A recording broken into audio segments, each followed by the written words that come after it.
ચાલો.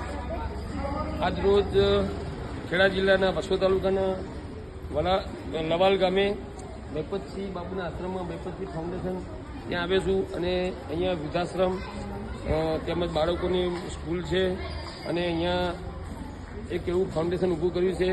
કદાચ આવા સમયમાં કોઈ અંદાજ ના મારી શકો એટલું સરસ સેવાકીય પ્રવૃત્તિ સાથે લોકોનું દાનભેટ પણ એ મળે છે. સાથે સાથે સેવાકીય પ્રવૃત્તિ પણ ઘણી સારી ચાલે છે.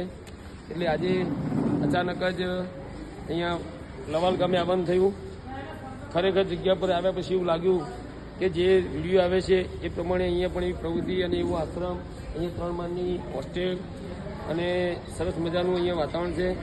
નાના નાના બાળકો, અનાથ બાળકો, આ બધાનું અહીંયા એક સરસ સંચાલન સાથેનું બાપુ પોતે આખું આયોજન કરે છે. બૈપતસિંહ જેવા તો આપણે ના થઈ શકીએ, પણ જેનાથી જે બને તે પુણ્યદાન અને પોતાના પ્રભુ પરમાત્મા આપ્યું હોય એ પ્રમાણે ક્યાંક દાન ભેટ કરતા રહેવું. બધાને જય મહાદેવ, જય મહાદેવ.